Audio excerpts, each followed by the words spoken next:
One more wicket for Bangladesh. They seem to be in a hurry. মিরপুরে দ্বিতীয় ওয়ানডেতে বাংলাদেশের বিপক্ষে ব্যাটিংয়ে নেমে ধুঁকছে উইন্ডিজরা। মোস্তাফিজ, মিরাজ, সাকিবের আঘাতে প্যাভিলিয়নে ক্যারিবিয়ানদের 5 ব্যাটসম্যান। বঙ্গবন্ধু জন্মশতবার্ষিকী উপলক্ষে সিলেটে হাফ ম্যারাথন র্যাবের। মাদক, সন্ত্রাস ও জঙ্গিবাদের বিরুদ্ধে জনসচেতনতা সৃষ্টির জন্য আয়োজন। One kick of the football and Bond scores for Burnley. Extraordinarily. দুর্বল বার্নলির কাছে হারল ইংলিশ লিগ চ্যাম্পিয়ন লিভারপুল। প্রত্যাশিত জয়ে কোপা দেল রের শীর্ষ 16তে মেসিবিহীন বার্সেলোনা।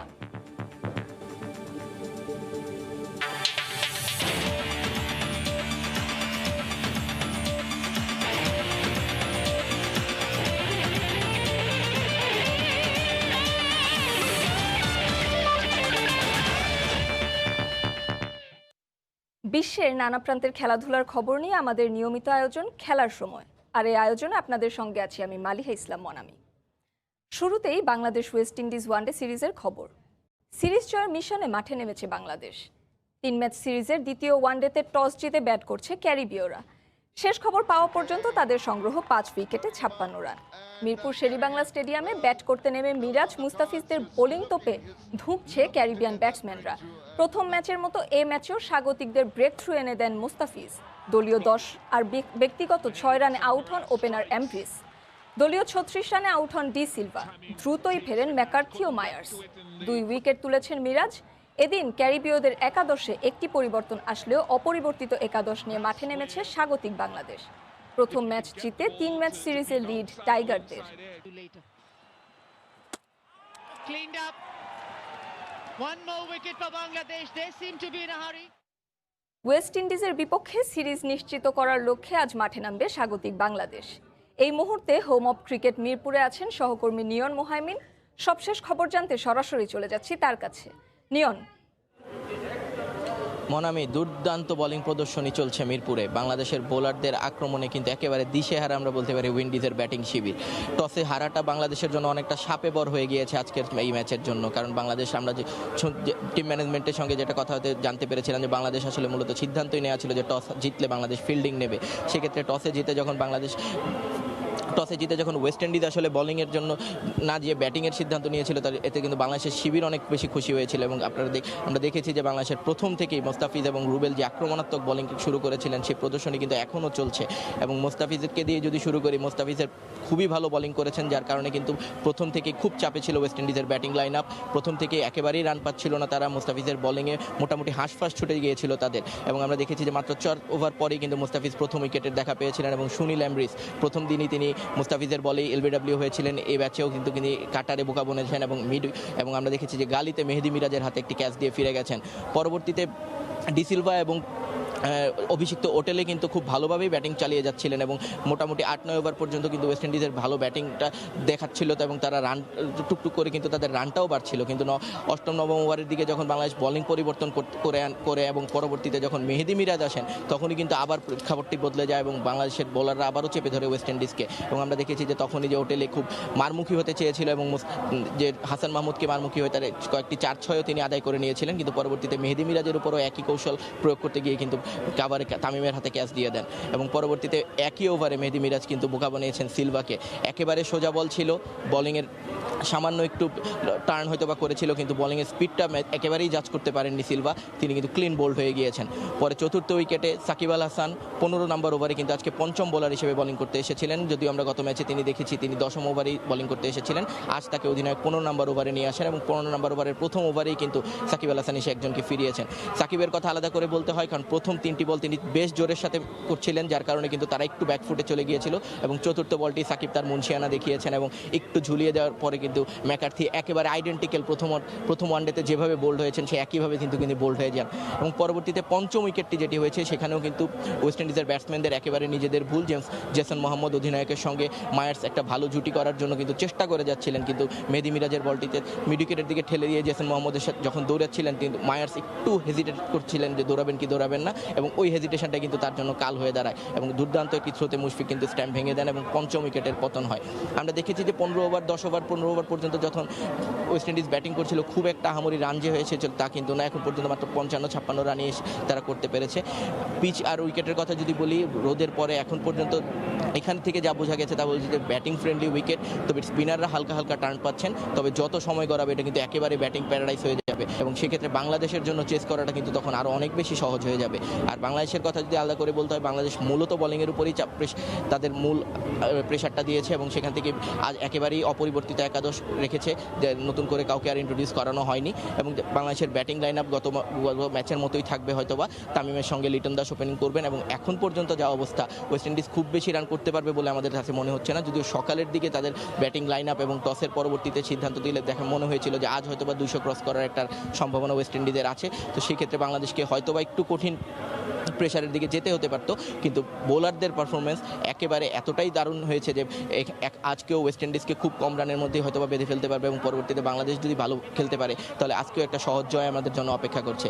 আর আলাদা করে যদি বলতে হয়, যেহেতু এটি ওয়ানডে লিগের ম্যাচ, আপনি জানেন যে প্রত্যেকটি ম্যাচই বাংলাদেশের জন্য খুবই গুরুত্বপূর্ণ, প্রতিটি ম্যাচের জন্যই তারা একটি করে পয়েন্ট পাবে এবং পরবর্তীতে 2023 বিশ্বকাপের বাছাই পর্বে না খেলে সরাসরি খেলার একটা সুযোগ তৈরি হয়ে আসবে। তো মনামি, এই ছিল মিরপুর থেকে আমার কাছে সবশেষ।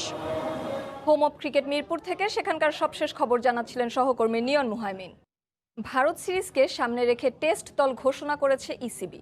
4 ম্যাচের সিরিজ হলেও আপাতত 2 টেস্টের জন্য দল দিয়েছে তারা। সিরিজে বেয়ারস্টো এবং স্যাম কুরানকে বিশ্রাম দিলেও দলে ফিরেছেন স্টোকস এবং আর্চার। এদিকে 13 বছর পর পাকিস্তানের মাটিতে টেস্ট ম্যাচ খেলতে এসে উচ্ছ্বসিত দক্ষিণ আফ্রিকা। ভালো একটি সিরিজের আশা ডুপ্লেসির।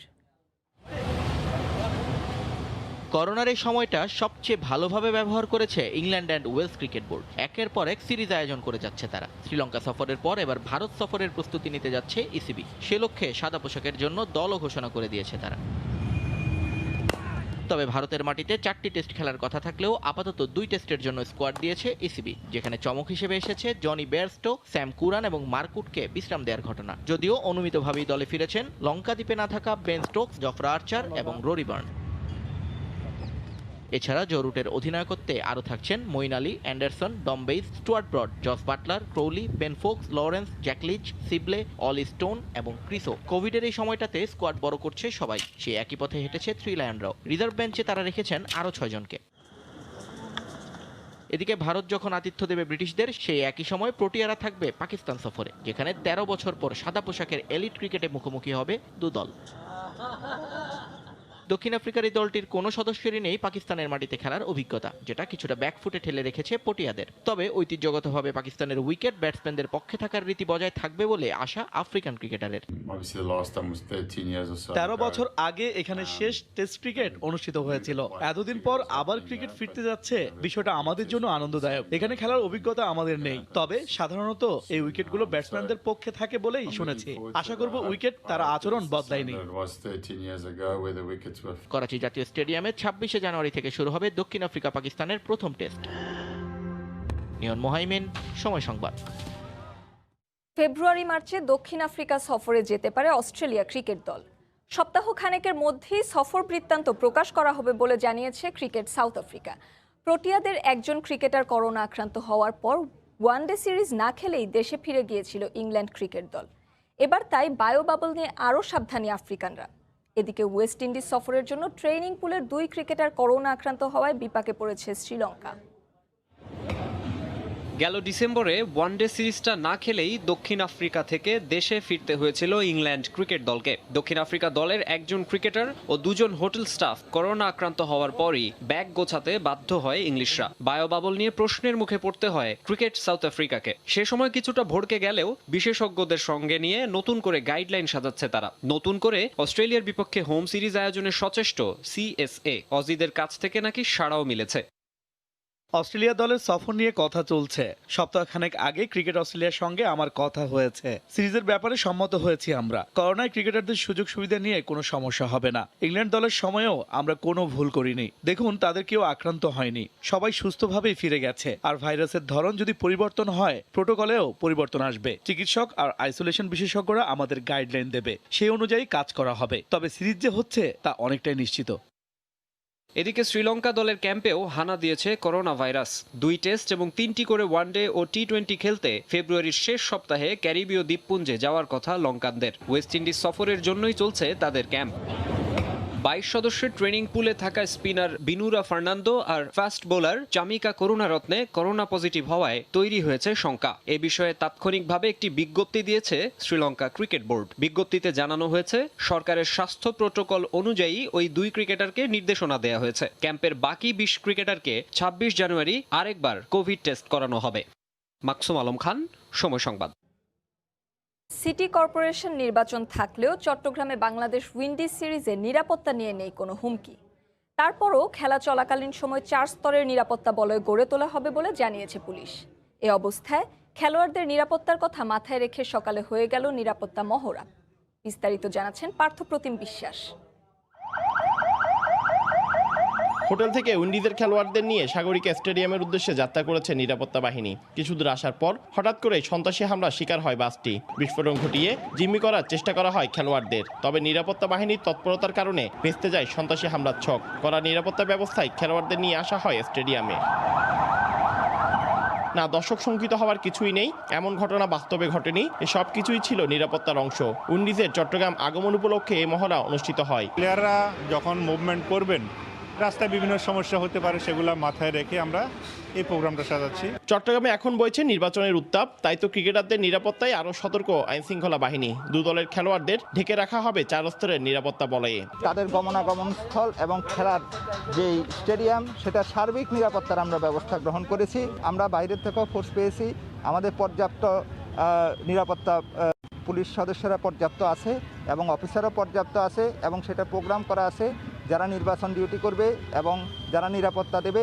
2টি দল ভিন্ন এবং পারস্পরিক সমন্বয়ের ভিত্তিতেই এই কাজটা করা হবে। মহড়ায় পুলিশ ছাড়াও র্যাব, ফায়ার সার্ভিস অংশগ্রহণ করে। দীর্ঘ 1 বছরেরও বেশি সময় পরে জহুর আহমেদ চৌধুরী স্টেডিয়ামে ফিরে আসছে আন্তর্জাতিক কোনো ক্রিকেট। মাঠে বসে খেলা উপভোগের সুযোগ না থাকলেও টিভি সেটের সামনে বসে চট্টগ্রামের এই খেলা উপভোগ করবে এই প্রত্যাশা নগরবাসীর। জহুর আহমেদ চৌধুরী স্টেডিয়াম থেকে পার্থপ্রতিম বিশ্বাস, সময় সংবাদ। জাতির পিতা বঙ্গবন্ধু শেখ মুজিবুর রহমানের জন্মশতবার্ষিকী উপলক্ষে র্যাব 9 সিলেটে আয়োজন করে হাফ ম্যারাথনের। মাদক, সন্ত্রাস ও জঙ্গিবাদের বিরুদ্ধে জনসচেতনতা সৃষ্টির জন্য আয়োজিত ম্যারাথনে দেশের বিভিন্ন প্রান্ত থেকে দৌড়বিদরা অংশ নেন। ইকরামুল কবিরের রিপোর্ট, ছবি তুলেছেন নৌশাদ আহমদ চৌধুরী।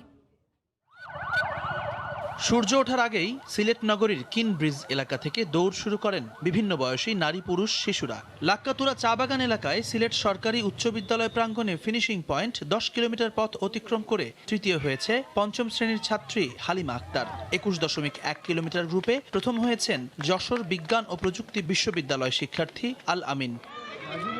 21.1 কিলোমিটারে প্রথম হয়েছেন ঢাকার মাহফুজ শাওন এবং নারী ক্যাটাগরিতে প্রথম হয়েছেন সিলেটের নাসরিন বেগম। প্রত্যেকটা জেলা উপজেলায় যদি আয়োজন করা হয় তাহলে গ্রাম থেকে এরকম অনেক ভালো ভালো আর কি প্লেয়ার কিন্তু উঠে তৈরি হয়ে আসবে। এমনকি মনে করি যে আমরা আমাদের বাংলাদেশকে বিভিন্ন ইন্টারন্যাশনাল পর্যায়ে আমরা বাংলাদেশকে আর কি স্বীকৃতি দিতে পারবো। এরকম ম্যারাথন প্রতি বছর অনেকগুলো হওয়া উচিত, যেহেতু আমাদের যুব সমাজরা এখানে মাদক মুক্ত থাকবে, এরপরে ধূমপান থেকে বিরত থাকবে। এই ইভেন্টটা আসলে আমি এসেছিলাম, আমার 29 তারিখে একটা 50 কিলোমিটার রেস আছে, তো দ্যাটস ওয়াই আমি এটা একটা আমার ইজি রান হিসেবে এসেছিলাম। সেখানে যেহেতু প্রথম হয়ে যেতে পেরেছি, এটা আসলে খুবই ভালো লাগার একটা বিষয়।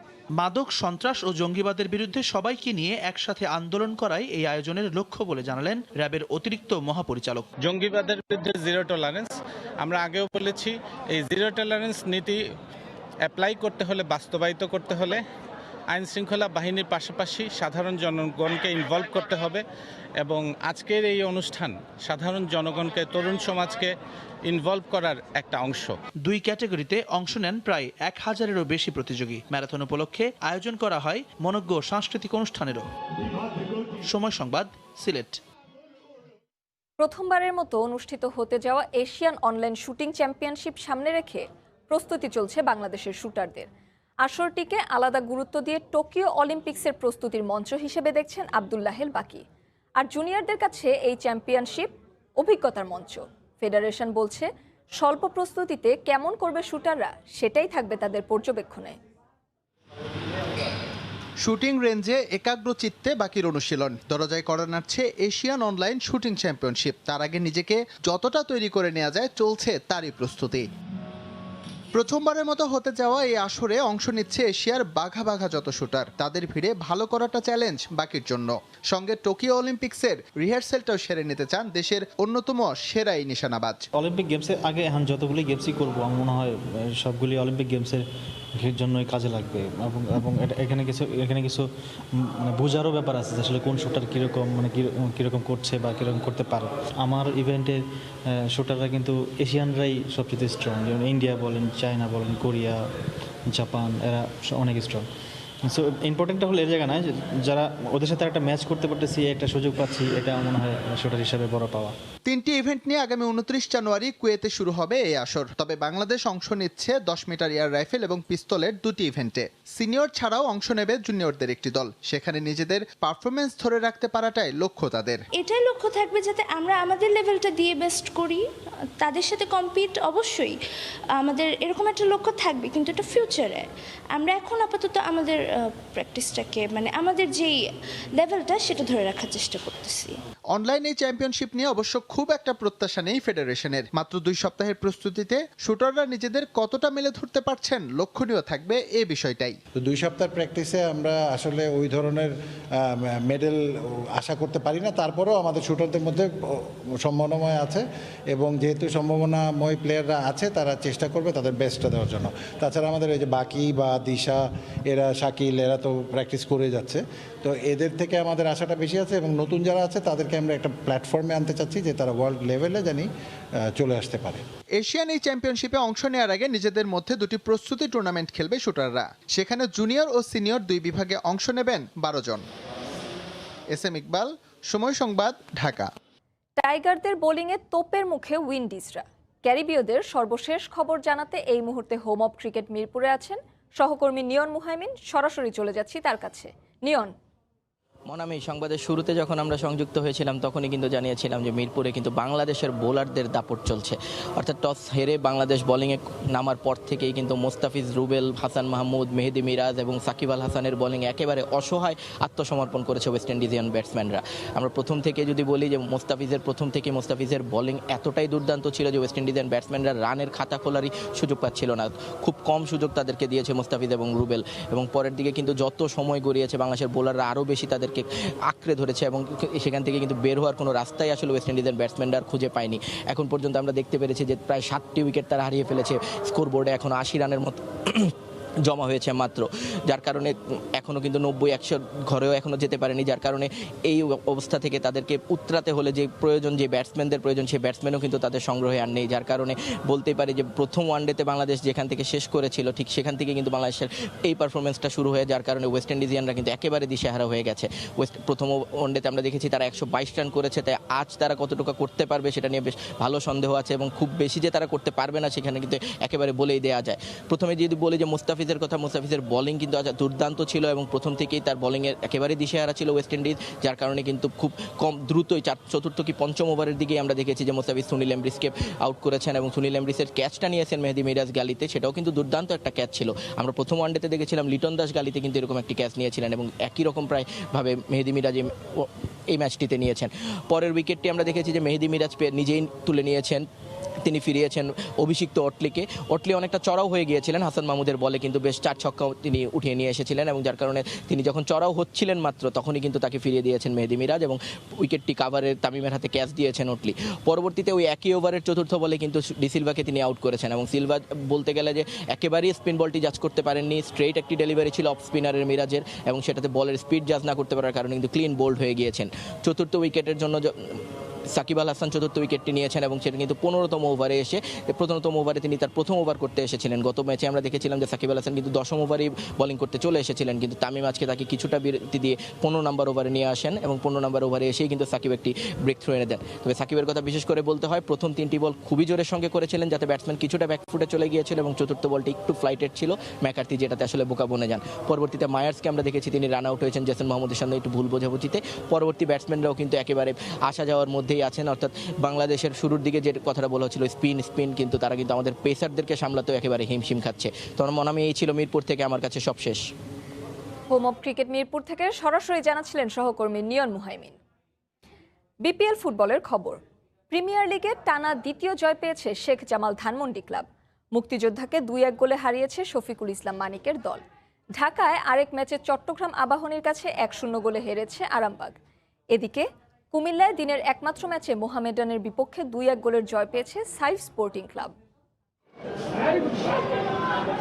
কুমিল্লায় বিপিএল এর ম্যাচ। করোনা মহামারীর মাঝেও দিনভর ছিল উৎসবের আমেজ। মোহামেডান সাইফ ম্যাচে গোলের দেখা মেলে 44 মিনিটে। আরিফুর রহমানের গোলে উৎসবে মাতে সাইফ। প্রথমার্ধের যোগ করার সময় ব্যবধান দ্বিগুণ করেন নাইজেরিয়ান ফরোয়ার্ড জন ওকোলি। 2 গোলে পিছিয়ে পড়া মোহামেডান ম্যাচে ফেরে 60 মিনিটে গোল করেন জাপানি উরু নাগাতা। শেষ পর্যন্ত আর গোল হয়নি। প্রথম জয়ের উৎসবে মেতে মাঠ ছাড়ে সাইফ স্পোর্টিং ক্লাব।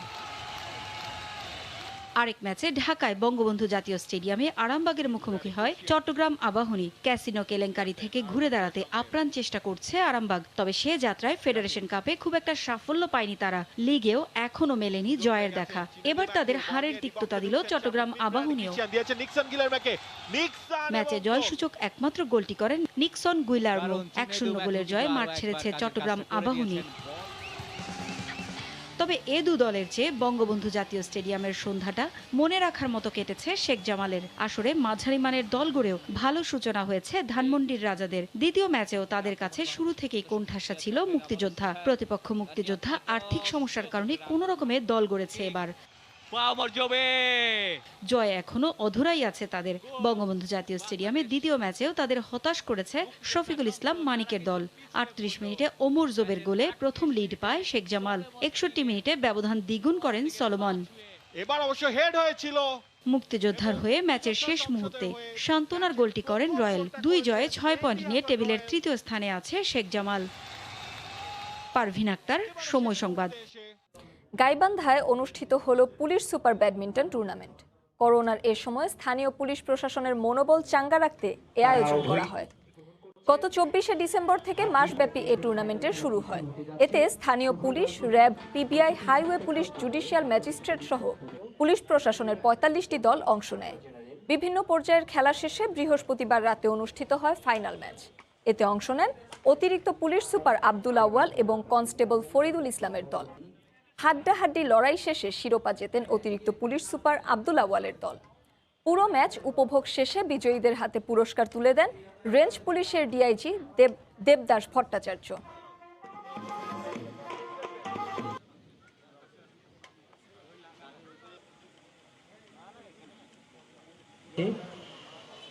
আজকের এই খেলায় আমাদের মুন্সিগঞ্জে মুজিব বর্ষ ব্যাডমিন্টন টুর্নামেন্টে আতিক মাসুদ এবং মুক্তার তানজিল চ্যাম্পিয়ন হয়েছে। জাঁকজমকপূর্ণ এই টুর্নামেন্টের সমাপনী ঘিরে মফস্বল শহরটিতে আনন্দঘন পরিবেশ বিরাজ করে। আসরটিতে দ্বৈতে 86টি দল অংশ নেয়। বিস্তারিত নাসিরউদ্দিন উজ্জ্বলের রিপোর্টে। ব্যাডমিন্টনের জাঁকজমকপূর্ণ ফাইনাল দেখতে বুধবার দূর দূরান্ত থেকে দর্শক ক্রীড়ামোদীদের ভিড় জমে। মাঘের হাড় কাঁপানো শীতে প্রতিদ্বন্দ্বিতাপূর্ণ ফাইনাল উপভোগ করে তারা দারুণ খুশি। আমরা খেলা দেখতে আসছি, খেলা উপভোগ করছি, অনেক ভালো লাগছে। মুন্সিগঞ্জবাসী আজকে উৎফুল্ল এই খেলা দেখে। যখন থেকে জ্ঞান হয়েছে তারপরে থেকে এত বড় ব্যাডমিন্টন টুর্নামেন্ট মুন্সিগঞ্জ জেলায় কোনো সময় দেখিনি। এরকম টুর্নামেন্ট যদি নিয়মিত হয় মুন্সিগঞ্জ জেলা ভালো ভালো খেলোয়াড় বের হবে। বঙ্গবন্ধুকে স্মরণীয় করে রাখতে মুন্সিগঞ্জ শহরের শ্রীপল্লীর সদর ফাঁড়ি মাঠে এই প্রথম জমজমাট ব্যাডমিন্টন আসর। আয়োজনটা স্মরণীয় হয়ে থাকবে। প্রথম অংশগ্রহণ করে এবং প্রথম এত বড় একটি পাওয়ায় আমি আসলে গর্বিত। মুজিব শতবর্ষ ব্যাডমিন্টন টুর্নামেন্ট সমাপনী অনুষ্ঠান হলো, আজকে আমরা চ্যাম্পিয়ন হয়েছি। I am very happy. Police প্রশাসন, জেলা প্রশাসন সহ এই এত সুন্দর টুর্নামেন্ট যারা আয়োজন করেছে তাদের সকলকে ধন্যবাদ জানাচ্ছি। সরকারি পর্যায়ে মাধবীলতা গ্রুপে আলামিন সাইফুল জুটিকে 2-1 সেটে হারিয়ে চ্যাম্পিয়ন আতিক মাসুদ জুটি, আর সাধারণে রজনীগন্ধা গ্রুপে মান্না শান্তকে 2-0 সেটে হারিয়ে সেরার খেতাব পায় মুক্তার তানভীর জুটি। ম্যান অব দ্য টুর্নামেন্টের পুরস্কার অর্জন করেন তানভীর। বিজয়ীদের পুরস্কার বিতরণকালে মাদক সহ সব অপরাধকে না বলে নতুন প্রজন্মের মাঠমুখী থাকার আহ্বান জানান অতিথিগণ। গত 5 জানুয়ারি জেলা পুলিশ আয়োজিত 16 দিন ব্যাপী এই টুর্নামেন্টে দ্বৈতে 86টি দল 2 গ্রুপে অংশ নিয়েছিল। নাসিরউদ্দিন উজ্জ্বল, সময় সংবাদ, মুন্সিগঞ্জ। খেলার সময়ের শিরোনামগুলো জানিয়ে দিচ্ছি আবারও। Cleaned up. One more wicket for Bangladesh. They seem to be in a hurry. মিরপুরে দ্বিতীয় ওয়ানডেতে বাংলাদেশের বিপক্ষে ব্যাটিংয়ে নেমে ধুঁকছে উইন্ডিজরা। মোস্তাফিজ, মিরাজ, সাকিবের আঘাতে স্বল্প রানের মধ্যে অল আউটের সংখ্যায় ক্যারিবীয়রা। চট্টগ্রামে সিটি কর্পোরেশন নির্বাচনে বাংলাদেশ উইন্ডিজ সিরিজে নিরাপত্তার হুমকি নেই। খেলা চলা অবস্থায় থাকবে 4 স্তরের নিরাপত্তা। এবং বঙ্গবন্ধু জন্মশতবার্ষিকী উপলক্ষে সিলেটে হাফ ম্যারাথন র্যাবের মাদক, সন্ত্রাস ও জঙ্গিবাদের বিরুদ্ধে জনসচেতনতা সৃষ্টির জন্য আয়োজন। এই ছিল খেলার সময়। সঙ্গে থাকুন সময়ের।